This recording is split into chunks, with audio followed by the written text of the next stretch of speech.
Bismillahirrahmanirrahim. Assalamualaikum warahmatullahi wabarakatuh.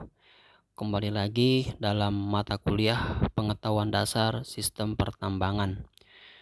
Adapun topik bahasan yang akan kita pelajari dalam mata kuliah ini yaitu klasifikasi pertambangan dan penerapan SMK 3 pada sektor pertambangan. Adapun beberapa bahan kajian yang akan kita pelajari dalam mata kuliah ini, yang pertama yaitu definisi pertambangan, dan yang kedua perbedaan pertambangan formal dan informal, yang ketiga perbandingan penerapan SMK 3 pada pertambangan formal dan pertambangan informal, dan yang keempat adalah kesimpulan. Adapun dosen penanggung jawab dalam mata kuliah ini yaitu Bapak Muslimin B, SKM MKes, dan sebagai dosen pengampu dalam mata kuliah ini adalah dengan saya sendiri, Ibnul Aljosi Amri. Oke, untuk topik bahasan atau bahan kajian yang pertama yaitu tentang definisi pertambangan. Jadi dalam definisi pertambangan ini kita akan bagi menjadi dua pengertian, yaitu pengertian secara umum dan pengertian berdasarkan regulasi. Oke, untuk pengertian secara umum, pertambangan adalah sebuah aktivitas atau proses pengangkatan sumber daya alam yang terkandung di dalam perut bumi. Sumber daya alam yang dimaksud adalah sumber daya alam yang memiliki nilai ekonomi yang tinggi, yang dimana hasil dari sumber daya alam tersebut dapat menjadi bahan baku dalam pembuatan produk yang dapat dimanfaatkan manusia dalam melakukan aktivitas pekerjaan. Sumber daya yang dihasilkan dari proses penggalian pertambangan dapat berupa minyak, gas, batu bara, pasir besi, biji timah, biji nikel, biji bauksit, biji tembaga, biji emas, perak, dan biji mangan. Kemudian pengertian berdasarkan regulasi, kita merujuk pada Undang-Undang Republik Indonesia Nomor 4 Tahun 2009 tentang pertambangan mineral dan batu bara.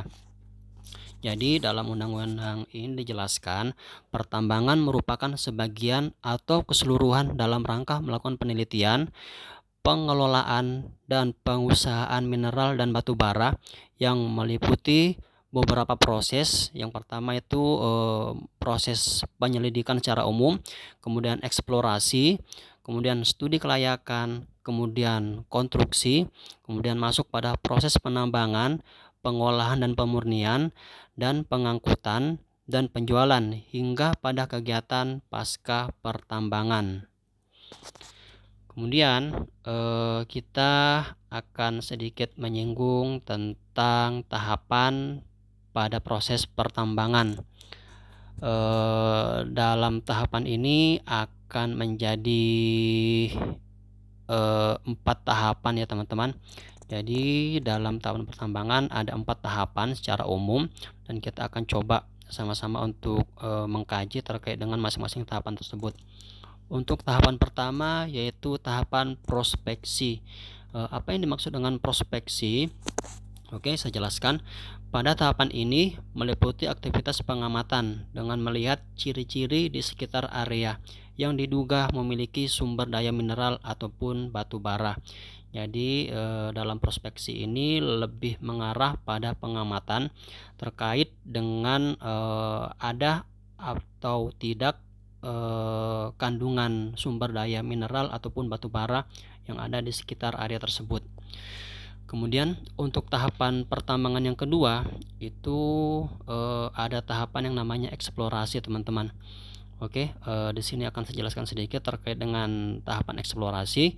Tahapan ini merupakan tahapan lanjutan dari proses prospeksi.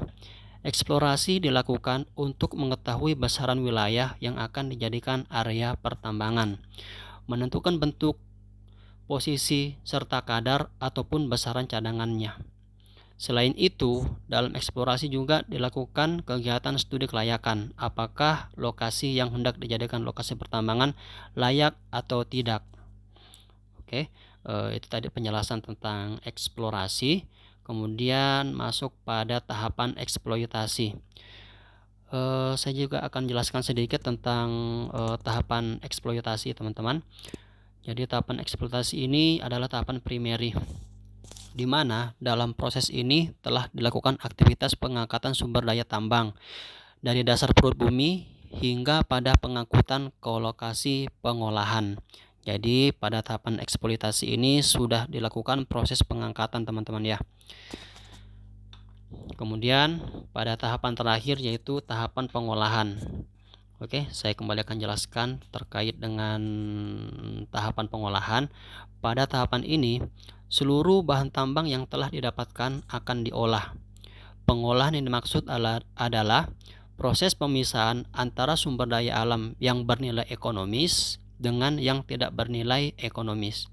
Kemudian dari proses ini, seluruh sumber daya alam yang mengandung mineral berharga serta minyak dan gas serta batu bara akan dipisahkan. Sedangkan untuk sumber daya alam yang tidak memiliki nilai ekonomis akan ditampung di lokasi tersendiri atau biasanya tidak digunakan kembali atau dibuang kembali. Jadi itu 4 tahapan dalam proses penambangan teman-teman. Sebenarnya masih ada proses-proses lainnya, tapi ini secara umum saya hanya akan menjelaskan 4 poin itu saja teman-teman ya. Kemudian kita masuk pada topik bahasan yang kedua, yaitu perbedaan pertambangan formal dan pertambangan informal. Jadi nanti di sini saya akan jelaskan tentang pengertian pertambangan formal dan saya juga akan menjelaskan tentang pengertian pertambangan formal serta perbandingan antara pertambangan formal dan informal. Oke, untuk yang pertama saya akan jelaskan secara singkat tentang pertambangan formal. Pertambangan formal merupakan perusahaan tambang yang memiliki izin pengelolaan resmi dari pemerintah. Pertambangan formal juga memiliki struktur organisasi yang lebih terstruktur. Selain itu, pertambangan formal juga memiliki sistem manajemen yang lebih profesional. Seluruh tahapan proses pertambangan dilakukan dengan sistematis dan terukur, dimulai dari tahapan perencanaan hingga pada tahapan pengelolaan pasca pertambangan. Itu penjelasan singkat tentang pertambangan formal teman-teman. Kemudian untuk selanjutnya pengertian pertambangan informal saya juga akan jelaskan secara singkat. Jadi pertambangan informal merupakan aktivitas pertambangan yang tidak memiliki izin resmi dari pemerintah. Pengelolaan pertambangan ini dilakukan secara mandiri dan lebih bersifat konvensional ataupun manual. Pertambangan informal pada umumnya tidak memiliki struktur organisasi, sehingga tidak ada sistem manajemen yang dapat diterapkan. Oke teman-teman, jadi tentu kita sudah sedikit memiliki gambaran tentang perbedaan dari pertambangan formal dan pertambangan informal teman-teman ya. Oke, untuk lebih spesifiknya, untuk lebih detailnya saya akan coba menjelaskan, memaparkan tentang perbandingan antara pertambangan formal dan pertambangan informal. Oke, untuk perbandingan antara pertambangan formal dan informal. Jika pertambangan formal itu tadi sudah jelaskan di atas memiliki izin resmi pengelolaan dari pemerintah, sedangkan pertambangan informal itu tidak memiliki izin pengelolaan resmi dari pemerintah. Kemudian dari segi struktural, pertambangan formal memiliki struktur organisasi yang lebih jelas dan lebih terstruktur. Kemudian untuk pertambangan informal tidak memiliki struktur organisasi yang jelas dan tidak terstruktur. Kemudian proses penambangan pada pertambangan formal, proses penambangannya lebih terencana dan terukur, sedangkan pada proses pertambangan informal, proses pertambangan tidak terencana dan tidak terukur. Kemudian untuk penerapan SMK 3 pada pertambangan formal, penerapan SMK 3-nya lebih optimal dan maksimal, sedangkan pada pertambangan informal penerapan SMK 3-nya kurang maksimal dan kurang optimal. Kemudian pada penggunaan alat pertambangan formal, alatnya lebih modern dan lebih canggih, sedangkan pada pertambangan informal alat yang digunakan lebih bersifat manual. Kemudian untuk pertambangan formal memiliki aturan-aturan dasar yang wajib dilaksanakan oleh seluruh pekerja. Sedangkan untuk pertambangan informal, masing-masing individu memiliki aturannya masing-masing. Jadi dari beberapa poin tersebut tentu kita sudah bisa melihat tentang perbedaan antara pertambangan formal dan pertambangan informal, teman-teman. Kemudian pada topik pembahasan berikutnya yaitu tentang perbandingan penerapan SMK 3 pada sektor pertambangan formal dan pertambangan informal. Oke, sebelum kita masuk pada perbandingan antara SMK 3 pertambangan formal dan pertambangan informal, saya akan sedikit menjelaskan tentang pengertian sistem manajemen keselamatan dan kesehatan kerja. Oke, singkat saja saya jelaskan tentang SMK 3 pertambangan, teman-teman. Sistem manajemen keselamatan dan kesehatan kerja pertambangan merupakan proses yang meliputi perencanaan, pendalaman, penetapan prosedur, pelaksanaan, pengorganisasian, pengamatan atau monitoring, dan evaluasi, serta meliputi seluruh aspek yang bersangkutan dengan peningkatan kemampuan sumber daya manusia dalam menjalankan aktivitasnya di area pertambangan. Kemudian dari segi regulasi kita bisa melihat pada peraturan pemerintah nomor 50 tahun 2012. Dalam peraturan pemerintah ini lebih menekankan pada penerapan sistem manajemen keselamatan dan kesehatan kerja. Kemudian kita juga bisa melihat pada ISO 45001 tahun 2018 yang lebih fokus membahas tentang sistem manajemen keselamatan dan kesehatan kerja.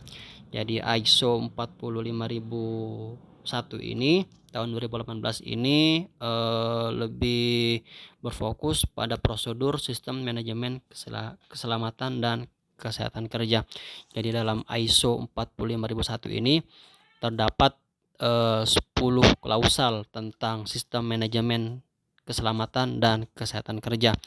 Jadi teman-teman nanti silahkan untuk mempelajari apa saja 10 klausal yang terdapat dalam ISO 45001 tahun 2018 ini, teman-teman.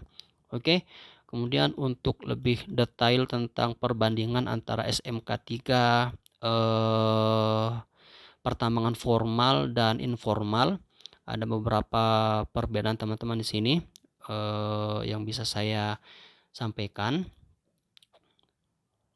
Jadi ada sekitar 6 poin perbedaan, teman-teman, ya. Oke, untuk SMK 3 pada sektor pertambangan formal itu memiliki standar baku terkait dengan penerapan SMK 3.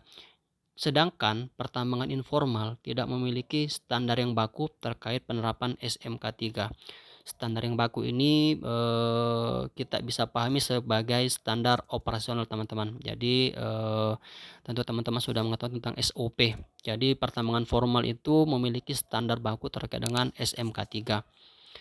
Kemudian pada pertambangan formal memiliki tenaga profesional dalam penerapan SMK 3, dan pada pertambangan informal tidak memiliki tenaga profesional dalam penerapan SMK 3. Kemudian pada pertambangan formal seluruh aktivitas pekerjaan termonitoring dengan baik oleh seluruh petugas K3. Sedangkan pada pertambangan informal tidak ada proses monitoring atau pengawasan selama melangsungkan aktivitas pertambangan. Pada pertambangan formal memiliki alat pelindung diri yang lebih maksimal dan optimal, sedangkan pada pertambangan informal tidak memiliki alat pelindung diri yang maksimal dan optimal. Kemudian pada pertambangan formal memiliki sistem gawat darurat yang lebih sistematis, sedangkan pada pertambangan informal tidak memiliki sistem gawat darurat yang sistematis. Kemudian pada pertambangan formal memiliki jaminan kesehatan dan sistem rujukan, sedangkan pada pertambangan informal tidak memiliki jaminan kesehatan dan tidak memiliki sistem rujukan yang baik.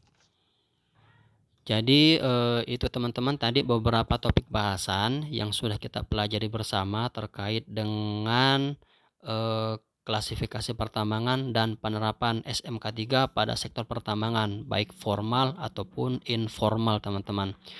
Jadi kita tadi sudah sama-sama belajar tentang definisi pertambangan, kemudian kita sama-sama belajar tentang perbedaan pertambangan formal dan informal, kemudian kita juga sudah belajar tentang perbandingan penerapan SMK 3 pada sektor pertambangan formal dan informal, dan yang terakhir ini kita akan sama-sama membuat satu kesimpulan terkait dengan materi yang sudah kita pelajari. Untuk kesimpulan yang pertama, yaitu pertambangan formal dan informal memiliki kesamaan dalam mendapatkan nilai ekonomis dalam pemanfaatan sumber daya yang dihasilkan dari pertambangan. Jadi sama-sama memiliki tujuan untuk mendapatkan nilai ekonomis yang tinggi, teman-teman. Kemudian untuk kesimpulan yang kedua, pertambangan formal dan informal sama-sama memiliki potensi bahaya. Hanya saja pengelolaan potensi bahayanya yang berbeda. Kemudian untuk kesimpulan yang terakhir, sudah seharusnya prinsip keselamatan dan kesehatan kerja pada area pertambangan harus dijadikan prioritas utama. Tidak hanya berorientasi pada nilai ekonomi, namun harus berorientasi pada aspek keselamatan dan kesehatan kerja agar menciptakan keberlangsungan kerja yang baik. Mungkin hanya itu yang bisa saya sampaikan dalam pertemuan kali ini, teman-teman, dalam mata kuliah pengetahuan dasar sistem pertambangan. Selebihnya apabila ada yang ingin ditanyakan, silakan untuk mengirimkan pesan atau menulis pertanyaan pada kolom komentar dalam materi ini, teman-teman. Oke, selebihnya saya ucapkan terima kasih. Assalamualaikum warahmatullahi wabarakatuh.